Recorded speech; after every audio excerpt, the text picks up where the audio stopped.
What's up mga ka-kitchen? Welcome to our vlog! For today's video, we will be going to show you our version of ginataang laing. Ginataang laing is very famous somewhere in Bicol, diba, Baba? Am I right? Yes, it is very famous in somewhere in Bicol because they have a lot of coconut syrup. Diba? Yung mga anong tawag nila? Koprahan. So, yan guys. For this ginataang laing, I'll be using this ginger, yeah, garlic, this one, Mark. Onion, Chili, and this one, cream, and the taro leaves. Pinakulo ko na yung taro leaves, guys, kasi yung ginagamit na taro leaves namin dito, yung fish daw namin, prepare namin sa berry. Ayan, meron na akong ready dalawa pan dito para sa ating ginataang laing and for the fish. Yung nabibili naming laing or taro dito, guys, taro leaves lang. Wala siya yung stem.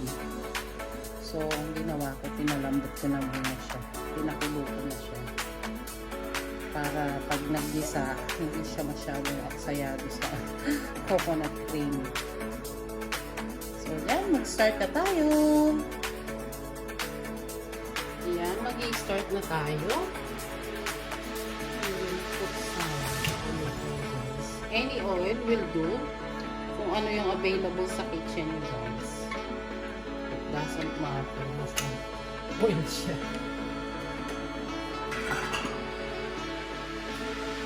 This is a Kapampangan version of ginataang laing.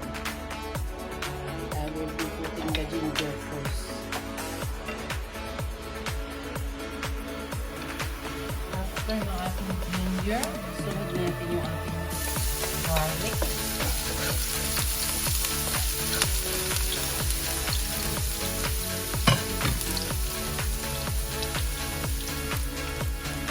Next is our onion.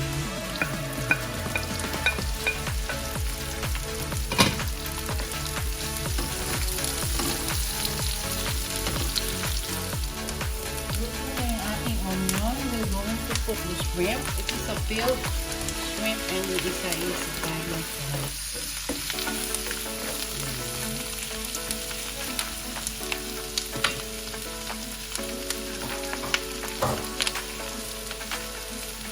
Ito lang natin.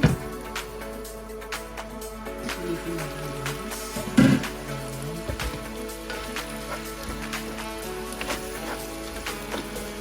We will add a little bit of the fish sauce. Optional lang to, guys. Kung gusto nyo lagyan ng pati salt. Hindi, pwede. And yan, pwede na yung ating shrimp. We're going to put the coconut cream.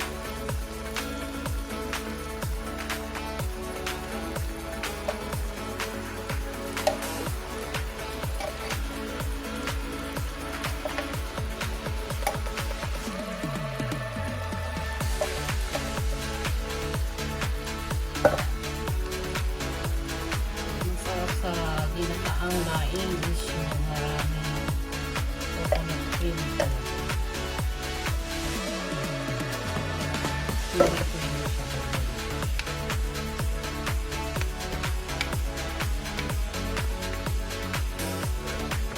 Huli ko na yung sili pa kasi sobrang hindi namin siya makapag. So, we'll just simmer this one for 3 minutes, then we will add the taro leaves. Tatakpan ko muna siya. Pwede na rin isabaw.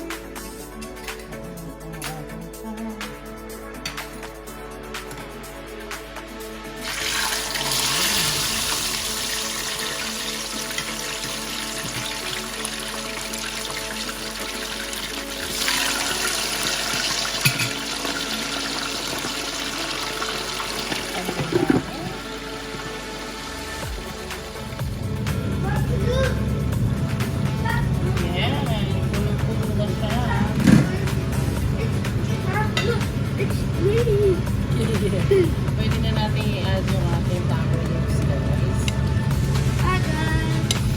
Sa atin, sa amin pala, pag nagluluto kami ng gata, kasi bumibili si mami yung, yung fresh talaga na coconut. So, hinihiwalay niya yung yung first and second na tiga. Panghuli niya yung yung first, yung kakanggatang tinatawag. Pero dito dahil wala kaming nakakanda. So, ganyan. Sasabihin na ni mama ko pag malapit na siyang maluto. Pwede mo nang ilagay yung unang tiga. Tapos hahayaan mong magmamantika siya, guys. Ganun. And sabi nga nila, ewan ko kung totoo, pag daw nagluluto ka ng lain, huwag mo siya masyadong hinahalo para daw hindi siya mangamatay. Pero ilang beses naman na ako nagluto, and even my mom way back in the Philippines, kahit nagluluto kami, kahit hinahalo naman namin, hindi naman siya yung nangangatay.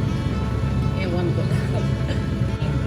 Malulutuin natin ng gusto yung ating coconut cream. So babalikan ko tayo. Silipin naman natin yung isda.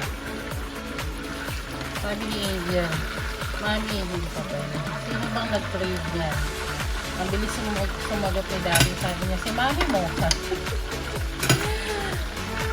Alam niyo yun, guys. Pag fish and veggies talagang pumapalakpak yung pera ko. Guys.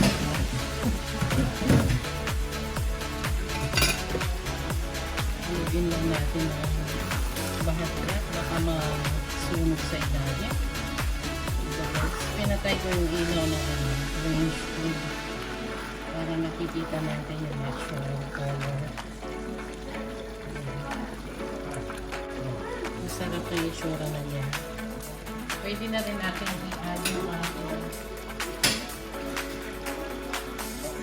chili. Feeling pang sigang yung ginamit ko, guys, kasi meron akong ginagamit na siling labuyo dito, grabe. Kahit isa lang yung ilagay mo, talagang antindi no ang niya. Talagang pag hiniwa mo siya, amoy na amoy mo yung parang antindi ng anghang. So sabi ko, huwag ko na ilagay yun, baka hindi namin makain. Masayang lang yung pag-crave ko, diba? Pinagpalit ko sila ng pwesto, guys. Ayan. Wow. Hindi ko na siya tatakpan para medyo matuyo-tuyo na siya. Anyway, pinakulo ko naman siya kanina, so hindi na masyado matagal, guys. Lagyan na natin ng chicken salt.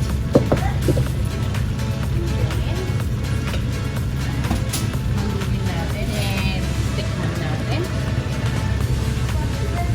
Ito, guys, ang sarap ng itsura niya.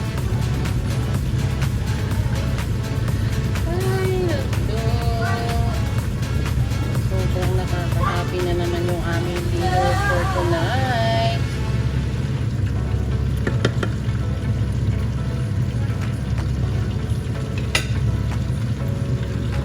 Tignan natin. It's alright. Wow. Isang lasa yung yung hipon. Wow. Mark! Mark! Yeah? You want to taste this one? Yay! Yay! Let's try this.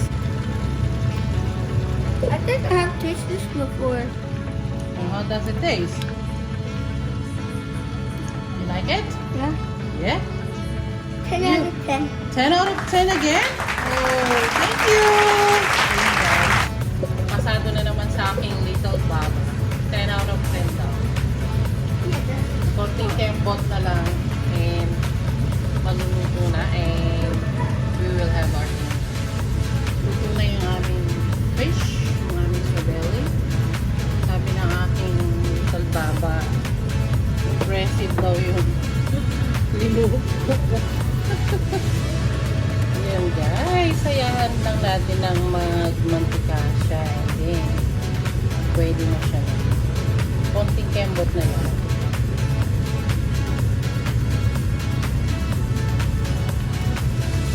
Ayan guys, nagmamantika na siya. Pwede na to. Ayan. Oily na sa taas, oh. So, yun guys. Sana nagustuhan nyo yung aking video for today.